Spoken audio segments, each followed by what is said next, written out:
There, an honest-to-God mechanical bull swung back and forth, dipping and bucking as a laughing woman with big hair and tiny shorts held on for dear life. The ring was surrounded on all sides by beer-drinking spectators, all of whom were laughing and cheering her on. "Ride 'em, Amber!" a woman shouted as she bumped past Madeline with 2 bottles of beer. "Show that steer who's boss!" Madeline wasn't sure if Amber was winning or losing, but her boobs sure looked great in the process, which was probably the point. More power to her, Madeline thought as she stopped in front of the bar. It didn't matter that the music was completely foreign, or that the crowd looked like extras in a country music video. When it came to attracting the opposite sex, it seemed the mechanics were the same. "What do you have, darling?" the bartender asked, his eyebrows raised expectantly. Though the bar was crowded, he leaned forward and grinned at her, as though he had all the time in the world. A half-dozen cocktails came to mind, but the likelihood of getting one here was probably slim to none, judging by the lack of bottles behind the bar. "I think it's probably safer to ask what you're serving," she said with a wry smile. He ticked off 5 different types of beer and 2 rot-gut whiskeys. She chose a bottle of the only beer she recognized. It was sufficiently cold and tasted exactly like college. Turning, she surveyed the room again, glad to have something to do with her hands. The place really wasn't so bad. It would be fun, actually, if her friends were here to share the experience. As it was, she leaned against the wall and hung out the "Do Not Disturb" sign across her forehead. She soaked in the noise, bustle, and activity, happy to have something remotely familiar in this strange place.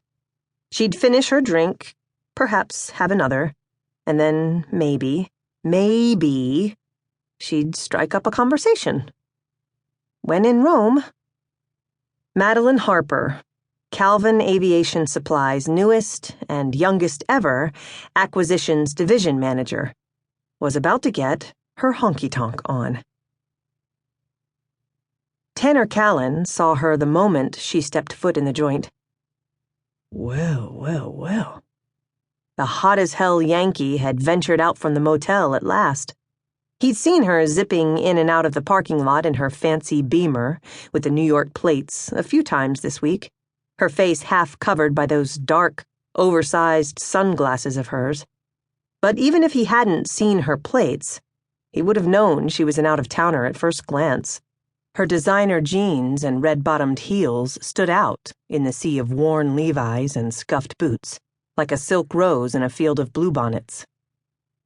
Her top was low-cut, but loose, giving teasing hints of her trim figure as she shimmied her way to the bar and ordered a drink. Tanner shook his head. Evan looked like he was about to trip over his fool tongue as he served her a bottle of beer. "Better take your shot or I'm calling forfeit, Callen." Tanner dragged his attention away from the bar and laughed at his friend Mac. "You know that's the only way you'll ever win." He and Mac had been friends since the 8th grade, and ribbing each other was part of the game. Diego, who was a few years younger and still pretty wet behind the ears, chuckled and gave Mac a solid punch on the shoulder. "Burn! You gonna let him get away with that smack talk?" Shaking his head, Mac shrugged. "He can talk all he wants, but by the end of the night, dollars to donuts, he'll be the one taking the ride of shame on old Bucky."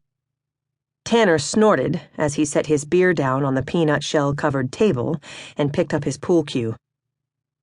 "Big talk, considering it was your backside getting tossed off that old bull last time. And the time before that." It was a long-standing bet. Whoever lost 2 out of 3 games on the Yell's ancient coin-operated pool tables had a date with Bucky.